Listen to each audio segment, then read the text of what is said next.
Dan Loli, gue mau bilang ya, nggak semua hal dan tidak semua hal itu harus kamu ketahui saat ini gitu. Banyak banget hal yang nanti lu taunya tuh nanti gitu. Hola netizen yang tercinta. Seperti yang diketahui bahwa Nikita Mirzani adalah salah satu artis yang kerap menuai kontroversi. Tidak hanya berseteru dengan artis lain, Nikita Mirzani bahkan berseteru dengan Loli, anaknya sendiri. Nikita Mirzani pun menghapus nama Loli dari kartu keluarga dan ahli warisnya. Tidak sampai di situ saja, Nikita Mirzani juga melakukan penghapusan tato di tubuhnya. Padahal tato tersebut bertuliskan nama Loli di punggungnya. Dalam salah satu postingan yang beredar di media sosial, Nikita Mirzani terlihat rela menahan sakit menghapus tato nama sang anak. Tampak nama Laura di punggung Nikita Mirzani perlahan-lahan pudar. Netizen yang berbakti pun memberikan berbagai komentar atas unggahan itu. Nikita Mirzani menyebut tidak mau disangkut pautkan dengan Loli lagi. Dengan tegas, Nikita Mirzani membantah sudah bertemu dan berkomunikasi dengan Loli sejak perseteruannya hingga saat ini. Nah, gimana nih menurut netizen yang terhormat? Silahkan berkomentar ya. Akhir-akhir ini kan lewat di FYP aku video Nikita Mirzani ngehapus atau ngeleser tato nama Laura di punggungnya, ya kan? Jadi intinya Laura atau Loli itu udah benar-benar dihapus dari kehidupan Nikita Mirzani. Ya dari tato, dari kakak, dan dari daftar ahli waris asuransi. Benar-benar dihapus. Tapi pas aku lihat video laser itu, si Nikita nggak meleleh. Waktu itu kan si Loli bilang kalau Nikita Mirzani itu manusia plastik, tapi pas di laser tato nggak ada yang meleleh loh Loli. Nah kemarin tuh kan si Nikita juga hadir tuh di salah satu podcast Station TV ditanya-tanya sama Ruben Onsu. Di situ Nikita Mirzani bilang kalau Loli pulang ke Indonesia itu sebenarnya karena dideportasi. Karena dia kan udah nggak sekolah lagi di sana. Jadi sebenarnya dia tuh dideportasi tapi dipulangkan secara baik-baik. Padahal sebenarnya bisa aja diborgol gitu kan. Cuma orang-orang banyak yang nggak tahu. Nah, dari statement itu aku teringat kasus Loli yang 90 juta. Ini kalau versi Loli sama Fadel ya. Fadel ngebawa Loli pulang ke Indo buat ketemu mamanya buat minta maaf. Dan Loli ini harus bertobat. Nggak usah promosiin situs Juse lagi karena di Indo itu dilarang dan dalam agama itu dilarang, makanya dia terlilit kasus masalah 90 juta yang viral kemarin. Jadi itu kan ternyata uang endorse yang nggak diselesaikan, jadi si Loli akhirnya punya utang 90 juta gitu ya kan. Nah versi si Loli sama Fadilnya kan itu duit endorse jadi nggak mungkin dilakukan di Indonesia karena di Indonesia nggak boleh. Waktu itu diambil karena dia di UK, di sana tuh dibolehkan gitu ya karena. Tapi aku jadi lebih kepikiran percaya sama statementnya Nikita. Jadi dia waktu itu ambil, terus karena tiba-tiba balik ke Indo, tiba-tiba ya mau gimana lagi harus cut karena kan di Indo kan nggak boleh. Kalau nggak kan dia di penjara. Jadi itu kayak tiba-tiba dia harus pulang gitu loh. Masuk akal kalau kata aku.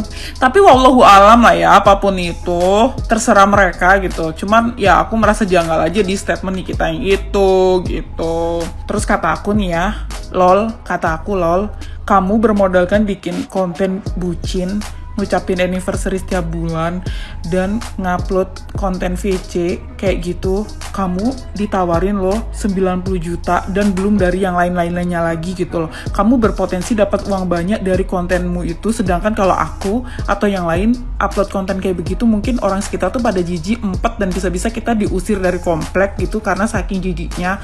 Tapi kamu berpotensi dapat uang. Kataku kamu tuh harus lebih rajin. Artinya ya kamu punya peluang, punya privilege gitu loh. Kamu harusnya bersyukur.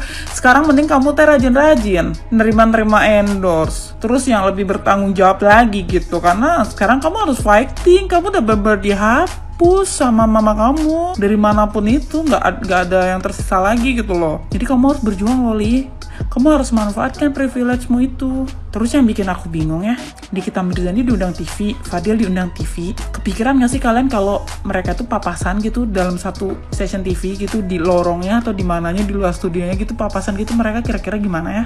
Kepikiran gak sih kalian kayak gitu?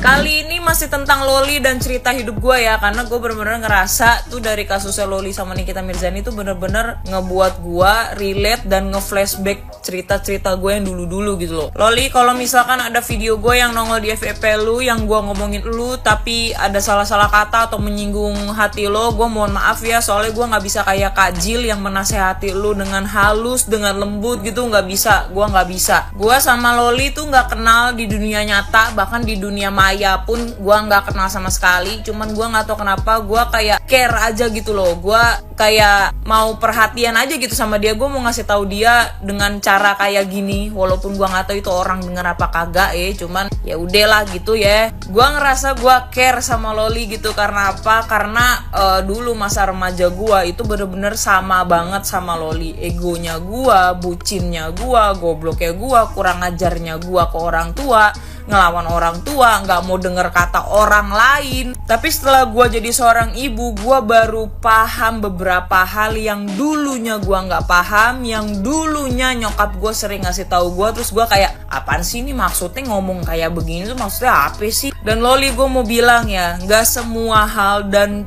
tidak semua hal itu harus kamu ketahui saat ini gitu. Banyak banget hal yang nanti lu taunya tuh nanti gitu. Gua aja yang udah segede gini aja kadang-kadang masih nemuin, oh dulu nyokap gue tuh maksudnya tuh ngomong kayak gitu tuh maksudnya ini ya gitu loh. Paham nggak? Loli, kalau lo ngerasa nyokap lu suka marah-marah, suka mukul, bawel, ini itu, inget ya Loli, itu adalah bagian dari cara dia mendidik lu gitu loh. Setiap orang tua itu punya cara didiknya masing-masing. Toh juga lu itu bukan anak yang ditelantarkan gitu loh. Lo juga bukan anak yang biasa-biasa aja, tapi lo itu adalah anak yang sangat istimewa, yang dikasih fasilitas mewah, rumah mewah, pendidikan mewah, sekolah bagus, dan segala macamnya itu bagus gitu. Kadang ya Loli, orang tua itu emang kayak gitu. Kadang tuh mereka nasehatinnya itu suka menurut kita kasar gitu, sampai bikin hati kita nggak enak, sampai nyakitin hati kita. Tapi ya itu adalah bagian dari mereka mendidik kita gitu loh. Ya lagi-lagi balik lagi, lo akan tahu, lo akan merasakan ketika lo nanti sudah menjadi seorang ibu. Nggak usah iri lihat orang tua orang lain tuh, lu nggak usah iri gitu loh. Kok orang tua gue nggak kayak mereka ya, kok orang tua gue nggak kayak orang tuanya si ini ya. Nggak usah, lu mesti inget,